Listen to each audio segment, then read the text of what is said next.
Good afternoon and welcome to County Farm Park. I'm Dan McPherson with Leaders Must Lead, and thank you for joining us for the first of our Walk the Talk series. Today we're going to take a nice walk through beautiful County Farm Park here in Ann Arbor, Michigan, and I will be taking some time to answer your questions and share some thoughts.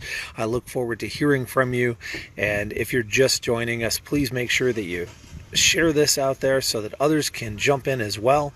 Feel free to listen, to jump in and ask questions, to add things in the comments, and I'll do my best to get to those as quickly as possible. So since this is a walk the talk, we'll go ahead and start our walk with something more attractive than the sign for the park, and we will begin going down these trails. I have spent a lot of time over the last several years walking and at times even running these trails. And when I have, what I've found is that the beauty just gets to me. It calms me. And so that's part of what led to the thought of having this Walk the Talk series. Part of it was just the idea that we should walk the talk. We should live the things that we talk about or that we train. And I do my best to do that. But also part of it is that motion trumps emotion. We'll touch on that in a little bit as well. This is just a beautiful place. It's a sunny day. It's actually beautiful in the rain as well. But it's a sunny day. It looks glorious. It's calm. There are quite a few people on the paths, so I'm sure we'll see some of them. And it's actually just in this section that a few weeks ago I saw a deer just a few feet from me. If you are interested in seeing that picture, go ahead and put it in the comments and I will upload it so that you can see how close I was and how cool it looked just a few feet off the path. It is definitely a good opportunity to look at the nature and wonder that is around us. And I think that's important. It's important for leaders, for people in their own business, for people just going through life to take a moment, lift their head up, look around, and examine what's there, to see the broader perspective, to see that there are more things than just the desk around us or the task that we're focusing on at the moment, but that there are things that that can pause and make us smile or can cause us to relax and go back and focus in a much better way.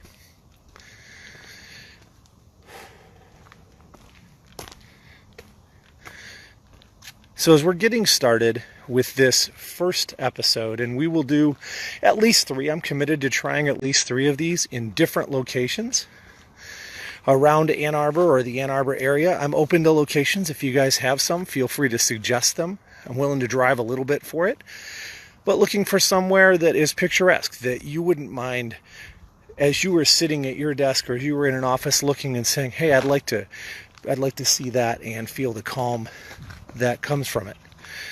One of our jogger friends, but also there was a squirrel. I love getting to see all the different creatures out here as well. So as we get going, before we jump into any questions, let me talk to you for a moment just a little bit about why I do what I do and who I help. I think it's important when you are learning about somebody or learning about a company to understand what they stand for. And for me, my passion is helping others. I have been very fortunate to work with a wide variety of people throughout my career and a wide variety of clients with Leaders Must Lead. And a lot of that has been just as a passion to help them win. I think that's the biggest focus. But what I've also found is that over 70% of my clients, while I do represent currently 12 different industries, 70% of my clients are in the creative world. I'm very passionate about helping creatives. I think that creatives that could include musicians or chefs or artists or whoever it may be are often overlooked by society or are often taught that their value is not very high or that they should be the starving artist or they should get a real career. And that is very unfortunate. It is also inaccurate. There are many examples of successful creatives in the world, and one of my goals is to bridge that gap, to help people accomplish and achieve their dreams, to help people escalate and grow their businesses. And that is why I do what I do. So let's talk a little bit about a theme for today. And I'm open to any questions, comments, thoughts that you may have. Great to see you, Stephanie. Thanks for joining us. And I'm open to any ideas or questions that you have. You can ask me questions really about anything, about me, about the business, about long time ago, about now, about the future. I'm open to any of that, as this is a bit of an experimental series in that way. But the theme for today, I would put as embrace your adventure. And that's the beginning of really 4 ideas that I would talk about today. And again, I'll answer questions about everything, but 4 ideas that I would talk about, and then maybe a couple of side notes as well. The idea that we in life need to embrace our adventure a bit more. I think in society we've gotten to a spot where we like to do the things that are comfortable. We like to do the things that are easy. We like to do the things that don't challenge us, don't cause us to move outside of our comfort zone. And that becomes a bit of a trap.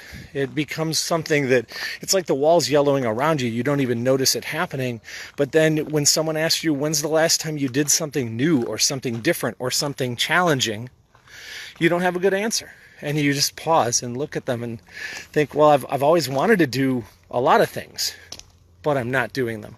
So I make it a commitment for me to do something new each week, to do something different or challenging each week. And whether that is, as I posted a few weeks ago, going and learning how to shoot at sporting clays, or whether that's being on a radio interview, or whether that's trying a new series like this, it's trying new ideas and new things and stretching our comfort zone, doing things that we've wanted to do or that might excite us, but that bring us that sense of adventure that spurs ideas and spurs imagination and spurs us to grow and to be sustained over time. It allows us to inspire others as well.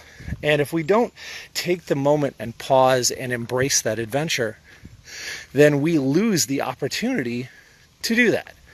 We lose some of the greatest fuel that we can have. Just walking out here in this environment is inspiring to me. And when I come on walks out here, I find myself looking around at the different creatures and sometimes stepping off over here, maybe up into the woods themselves and seeing what's there. Why? Because it's different, because I can learn, because I can see something new. And I think that not just in our personal lives, but in our business lives, we need to do that as well. I think there are many opportunities that are unfortunately not taken to explore something new. And it doesn't have to be something that has a high risk. This is something that I work with my clients.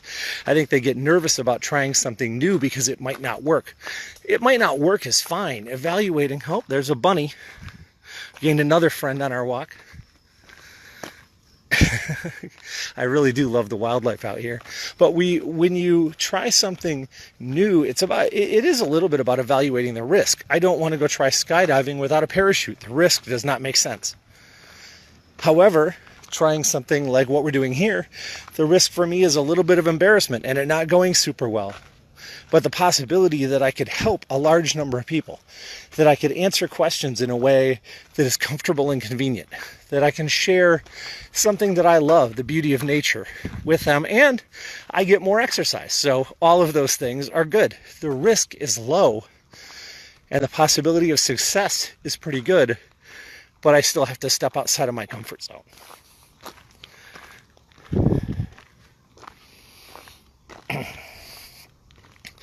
The second part of that, the second part of our theme, the first is embrace your adventure. That is the theme, and that's the first idea. The second would be that we have to get better every day. And I say we have to. I think I really do mean it that way. I try not to use such strong extremes. It could be we want to or we should. But if you don't, what's the alternative? The alternative is that you're getting worse every day. Any day in which you're not getting better, we would say that we're either going backward or we're sitting still. The reality is if we sit still, we're going slightly backwards. We drift. Why? Because our skills, our knowledge, our abilities, they atrophy a little bit day over day. They get just a little bit worse when we sit there. So personally, I've made a commitment that I will get better every day, no matter how small. Some days it's a bigger jump than others. Some days I'm scraping at the end of the day to find some way to get better. The suggestion that I give for doing that, I follow a path of, for me, of what I call GGE, gratitude, growth, and exercise. And I find that those help. So I've talked about this at a couple of our events, and I think maybe in a video as well. But the idea that in the morning I write down what I'm grateful for. 3 things that are non-repetitive. At first, candidly, I thought that was kind of a woo-woo thought. I was like, man, why am I going to do that? I'll just think of things I'm grateful for. That's fine. But I found something very interesting. The psychology of us is amazing. When I wrote it down, these 3 things every morning, takes me 2 minutes, that are non-repetitive that I'm grateful for. At first, there was no real impact, but about 2.5 weeks later, there was a significant change in my behavior. So I wrote down what I was grateful for. I wrote it down, and then I would find about 2.5 weeks later, oh, look, another friend, a bird. About 2.5 weeks later, that my behavior was different 10 and 12 hours later. I was grateful or acting out of gratitude or less stressed 10, 12, 14 hours later, and I hadn't done anything different other than write those 3 things down. So I certainly recommend that. It's helped me. The second is growth. And this is, I guess, directly to what we're talking about the idea of getting better every day, is that at the end of each night, I take another 2 minutes and I write down, how did I get better today? What did I learn? How did I move forward? How did I get better today? And if I'm in a spot where I don't have something that comes right to mind, I keep a book next to me. I read it for 15 minutes. I've often read a book earlier in the day, so it's not an issue. But if it is, I have often just taken that book and read it for 15 minutes, and whatever I learn in those pages gives me my growth for the day. It makes sure that I am set in a spot where I will be growing that day. I will be able to say clearly, I've gotten better today. I've moved forward today. And I think that understanding is important. So that's growth. And then exercise. The nice thing about exercise is when we do it every day, whether it's a walk, which I clearly need to do more of, whether it is lifting weights, whatever, we are building ourselves. And so that's another way to have gone forward. Our body is learning every day. If we go forward, however small, each and every day, then we will find ourselves dramatically ahead at the end of the year. And that's something that is a point I was talking about with one of my clients earlier this week, which is that we can do far less in a day than we think we can. But we can do far more in a year than we think we can. And part of that is because all of these small actions, all of these small growths build on each other. They build day over day, and they gain momentum throughout the year, and they collect into a massive impact. It is very much the same as a video that I recorded the other night that I think hasn't posted yet, which is the idea that you can actually give yourself a leap week instead of, or a free week in the leap year rather than a day. How do you do that? Find a way to save 10 minutes a day. 10 minutes a day gives you a free week every 4 years. You can add a week to your life of usefulness just in that period of time. So how do you save 10 minutes a day and give yourself a week every 4 years? Over the next 40 years, that's 10 weeks. Doesn't sound like a lot, but I'm guessing if you could have 10 free weeks to do anything that you wanted, that sounds pretty appealing. So the first was embrace your adventure. The second, and again, ask any questions that you guys may have, but the second idea was to get better every day. The third is probably, I think it's actually our most popular video to this point, and we're going to find a way to get that back out there and get the idea back out there and talk about it a little more, which is the idea that motion trumps emotion. One of the other motivators for this walk in this series is that motion trumps emotion. What does that mean? That means that if I'm upset or stressed or depressed or angry or any of those things, that I can sit and stew and things tend to build. They tend to get worse. They tend to grow, and that feeling just gets stronger and stronger. But if I take motion, if I take an opportunity to move and get going, and it doesn't have to be complicated. It can be getting up and walking around the block. It can be going for just a couple of minutes of even walking around the room. Sometimes it can be as simple as lifting your head from your desk. And an exercise I like to do is lift your head, twist to both sides, stretch your arms one time, and you'll feel significantly better. Now, it's better if you can get up and actually go and move and walk. But even a few minutes changes your mindset. It changes your endorphins. It changes your psychology. It changes how you perceive the world. So motion trumps emotion. I struggle, as I think quite a few people do, with depression of different sorts, and I have over the years. And more, it's self-doubt, but I've dealt with different emotions. And so when I do, I have to find a way to manage that. And one of the biggest ways I've found to manage that is to move. There's a business principle here, and that's why I share this in the first place. Because the first part of that is more of a personal lesson. But the business lesson here is that it is true in your business life as well. Motion will trump emotion. So how does that work? It works like this. Most business owners, especially many creatives that I work with, are analysis paralysis people. They will think and think and think, and they have the most amazing ideas, and they're wonderful, and they're glorious, and they get super excited about them. And then they get super upset about what could go wrong. Or they're riding the ups and downs of being an entrepreneur, which is an amazing and scary and terrifying roller coaster. And so what do? They just end up stewing and sitting, and then they move on to the next idea. But motion, action, getting something done, taking that step forward is the business principle that will overcome the emotion that is trying to stop you. When I say trying to stop you, there's another phrase that I like, which is that we need to overcome the momentum of zero. One of the hardest things to do is to get started, is to take that first step. You think about a workout program or a diet program, something simple that we hear about every day. And when you think about those, it isn't so much staying on it, although that has its difficulties as well. The hardest part is getting people started. How do we know that that's the hardest part? Just look at how advertising works. Everybody wants to get you into a gym for the first time, so they'll give you that free month to remove any barrier, because they know once you're there, you're going to stay a member. Now, there's a whole discussion about how many members bail, and that's probably a different conversation. But the idea is getting to where we overcome that momentum of zero, overcome the emotions that we're dealing with every day that hold us back, is very important and allows us to have a great deal of success when we do that. It's amazing to me that sometimes when I meet really successful people, they're not incredibly impressive overall. I mean, they're good people. I like talking with them, but it's that they look at things differently. They look at failures as opportunities. They look at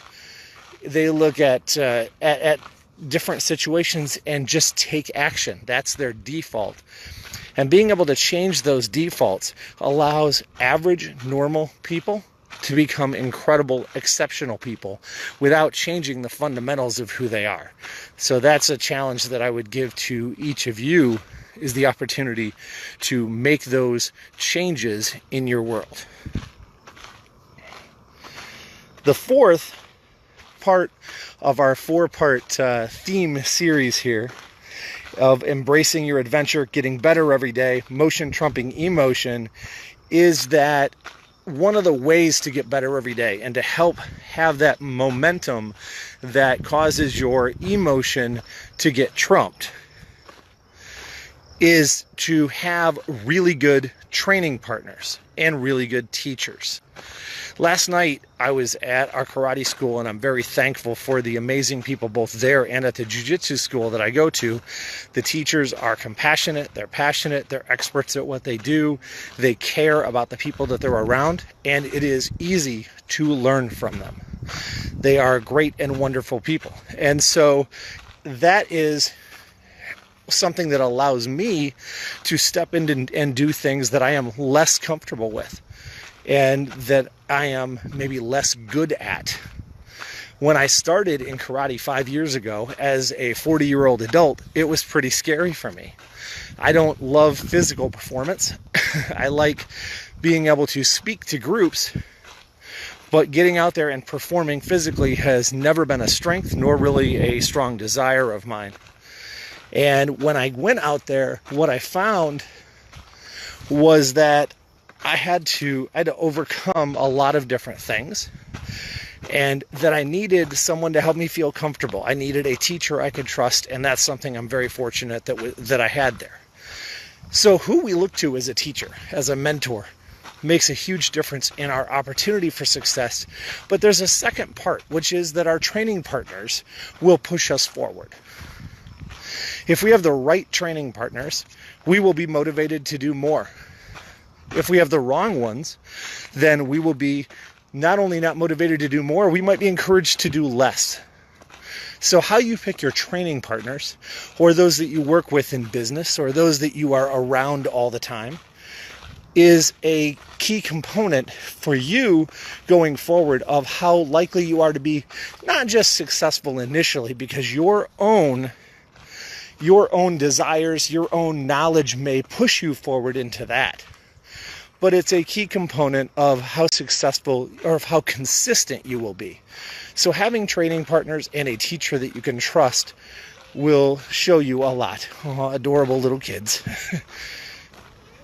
And choosing the right ones will make a powerful impact on your life. For me, I've been fortunate that my clients, the people that I work with in different relationships, my virtual assistant, shout out to Taskerly in the United Kingdom. They are amazing.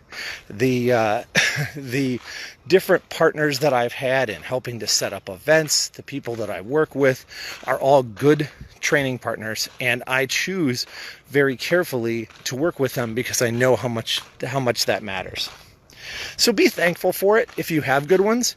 If you don't, then look for it and take an underlying truth that will make a difference for you, which is this: you are the average of the 5 people that you spend the most time around. I say that a lot. I've said it in several trainings. I've said it in a couple videos. It is a quote from Jim Rohn, R-O-H-N, and it is something that is, I believe, one of the core principles of truly strong leadership.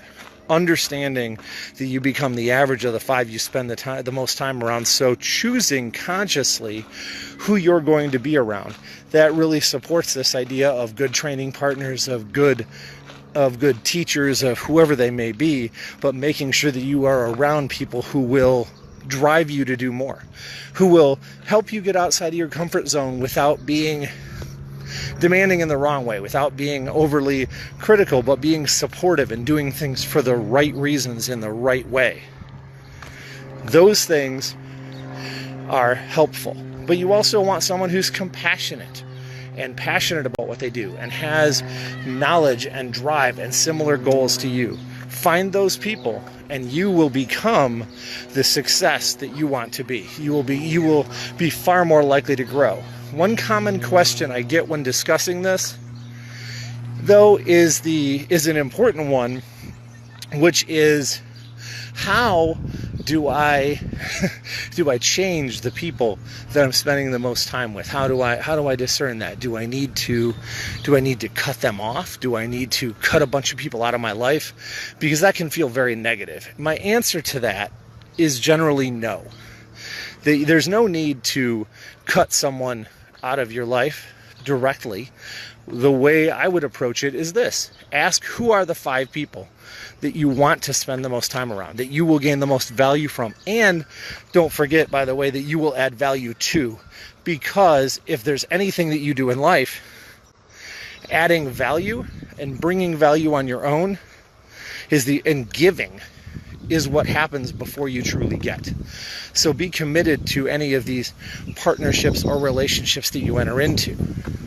So who can you provide value to that can also build into and provide value in your world? If you answer those questions, you'll have found the people you should spend more time around. So then the strategy is look for ways to connect more with them. And maybe it's someone who's distant. Maybe it's someone who you respect and it's listening to more of their podcasts or reading more of their books or partnering in a mentorship way with them. Maybe it's someone who's closer to you and it's just finding ways to invite them out and hang out more. Maybe it is someone who is very close to you and you're already spending a lot of time with them, but it's looking to make that a little bit more intentional and to determine how you can learn and grow and be appreciative of the value that they offer and provide in your lives. Those things will change your perspective. And you won't even notice it maybe at first. But the change that you get by hanging around the people who are really good at what they do and who are really good influences on you is very powerful for your life. So it's interesting because I have worked with people that are in a particular career, say finance, and I encourage them, find the people that you know who are absolutely best with finance. Find 5 of them and try to spend more time around or learning from them. So it's not just our personal lives, it's our business lives. If you're an entrepreneur, find 5 people that you respect that have been successful or approach entrepreneurship in a really healthy, positive, powerful way. And when you do that, try to find more time to spend with them. Try to find different ways to add value so that you will naturally spend more time with them and you will gain and you will grow. And by the way, you will help them gain and grow as well. Most teachers, if they are worth their salt, are looking to grow and improve. I recognize that I learn a ton from each of my clients. I learn consistently from each of my clients every time I meet with them. And I love that. I love being able to learn about their passion and their world and their industry and get better at what I do because I increase in knowledge. I also love being able to share knowledge with them and help them achieve their dreams. So those are the 4 with the main theme of embrace your adventure. Embrace your adventure. Get better every day, motion trumping emotion, and having the best teachers and trainers understanding that you're the average of the 5 people you spend the most time around. Those are the biggest points that I had set aside for today. I guess I would talk about a couple that have been running through my head this week that I think are pretty cool and that are fundamental principles that I share with a lot of my clients, just as some bonus principles today. So a couple of those, and these are not really connected to our original theme, although I'm sure I could think of some great segue to wrap them in. but I think they're both pretty important. So the first is the 4 streams of income theory. And that is something that over the last few years, I have been very surprised at how true it has become. And I'll just share this one, I guess, and then we'll wrap up as we're getting to the end of our time. And we're going to head up into the forest, so this will give me a minute to show you maybe the most beautiful part of the park. But I'll share this idea that to be truly successful over time, not just to grow, but to have consistent success. And I apologize, guys, I'm going up a pretty significant hill. But to be truly successful, you need 4 streams of income. I think, a little surprised at how consistent that is true. And I was told when I was younger, maybe the The best piece of advice I was ever given that I totally ignored and really regret is that you need several streams of income to have long-term success.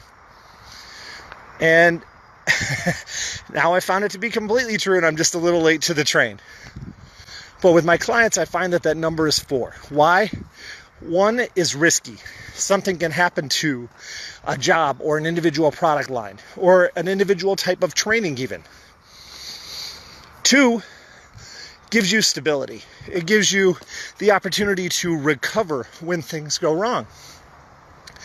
That's one of the reasons why so many people have 2 jobs. Some of it is to scrape by. Some of it is for stability.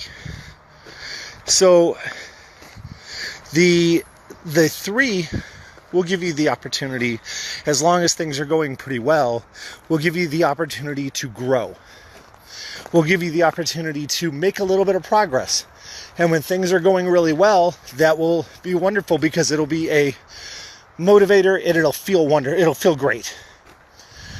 The real lesson, though, is the 4th stream, which is that's where you get your consistency. Think of your 4 streams like they're each sine waves. They go up and they go down. And you understand that every stream, everything in life has a cycle. So it'll get better, it'll get worse. Maybe you'll make a bigger bonus one year, a smaller bonus another year. Maybe the economy crushes one year and doesn't the other. But you'll have a pretty big variance. Your goal is to mesh the sine waves such that it really becomes a straight line. And it takes 4 almost always to do that. So if you're thinking about a personal situation, it could be 2 incomes and then a rental house or rental properties, and then some investments. It could be a different way, but if you have all 4 of those, you're probably in pretty good shape. For a business, it might be 4 different types of, not just product categories, because retail sales could crash, but 4 different streams. So for a big retailer, it might be that they have their online stream and they have their in-store stream, but then what else do they have? They have their corporate orders. That could be a 3rd one. And maybe they have their catalog, and that's a 4th one. Or they have something else that blends in there. For my clients, I find that this lesson is hard to convince them of. It's really beautiful through here. It's hard to convince them of, and then it's also tough because it takes time to execute. We generally are excited about one stream. We're generally excited about the idea of, I've got this one idea that's really good. And so we don't want to spend our time, energy, and effort building another stream, or goodness help us, 3 more streams. So what happens is we focus all our efforts there, and then something goes wrong, and we hit a trouble spot, and then we go, oh man, maybe we were right. Maybe we do need multiple streams. And when we do, we start building those. So I've worked with any number of clients to make sure that we get there. It takes, I would tell you, as a business, to build 4 streams, you figure 6 months a stream. So it's probably a couple years of focusing at building 4 streams to have the stability and the growth and the consistency that you're hoping for. But once you do have that, you are much more secure than any other business that isn't following this. You are secure if you've done it right against much of the economical changes.